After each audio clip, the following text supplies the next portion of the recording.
If you've seen the last video, I'd departed Little River Falls as the rains had set in, forcing a rethink of my original plans, which were to hike some waterfalls, and instead I was heading west to somewhere I hoped would provide a little more shelter.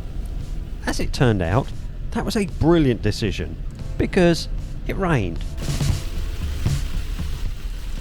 And rained.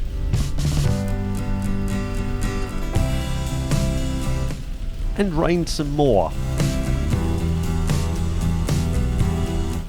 So here I am, at Clarkson Covered Bridge, which will provide me with a break from driving, some shelter whilst I stretch my legs, and a little interest. Not to mention a photo opportunity or two.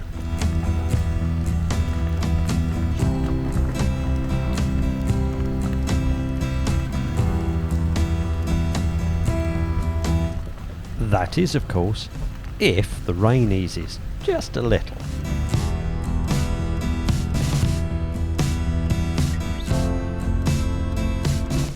After a short time, the downpour ceased, allowing me to explore.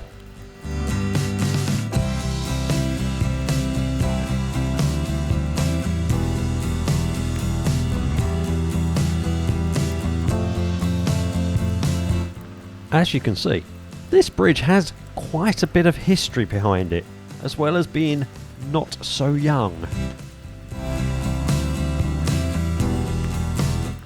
It didn't take long for the downpour to resume, but by this time I was comfortably dry, sheltered by the bridge as I set up for a photo, and marvelled in the joinery skills and patterns within the wood beams. This view is a prime example of when to bracket exposures for a wide dynamic range. As you can see, the roof is darker than the floor, which is darker than the light coming from the outside lattice trusses. There's probably a technical term for those trusses, but I'm not sure. Put it in the comments if you know.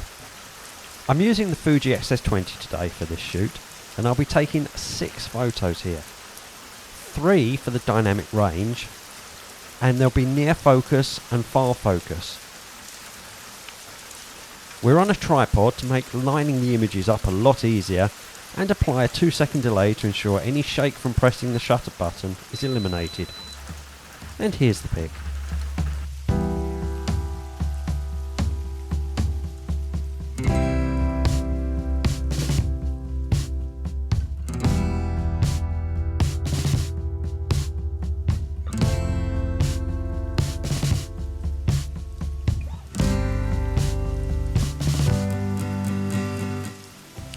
This location is a small but quite pretty park with the covered bridge, a few trails and a stream with wooden bridges across, which flows into a mill pond. Whilst taking cover under the porch of one of the buildings, I'm using the path as my lead-in line. What this photo needs is a little sunlight hitting from the side at golden hour. Unfortunately, this is the middle of the day at chucking it down with rain hour.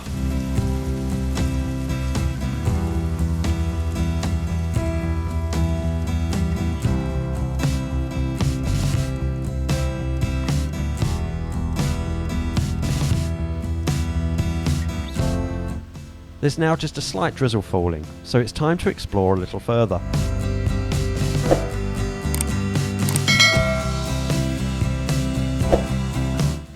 Here's the mill pond behind the building where I was taking shelter.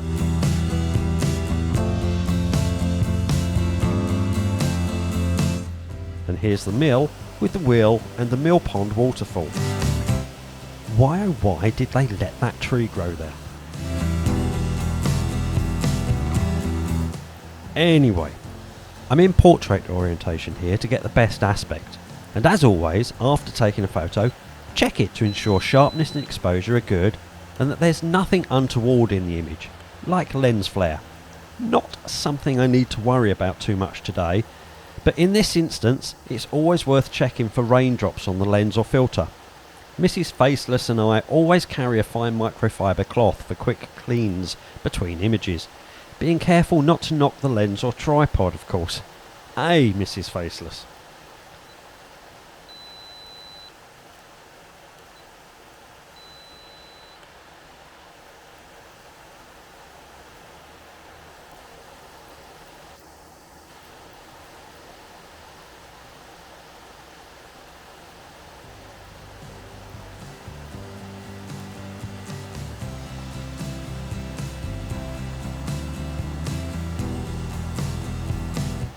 Working the scene, I moved a little left and right. That foreground tree is really annoying me now. I would have liked to get lower too, but the ground is absolutely sodden and it's just squelchy mud. Not something I want to get covered in right now. When photographing moving water, it's worth taking a few exposures with varying shutter speeds to get the perfect amount of silky, for whatever your personal preference is.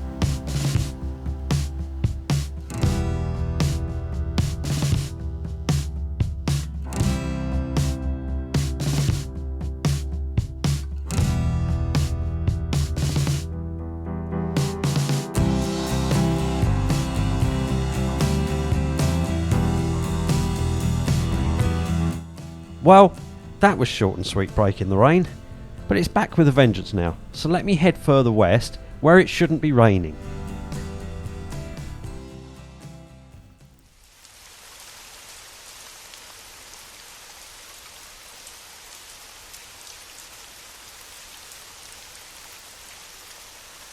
Oh, every and thanks for watching. If you enjoyed travelling along with us today, a like and a subscribe would be much appreciated. Until next time.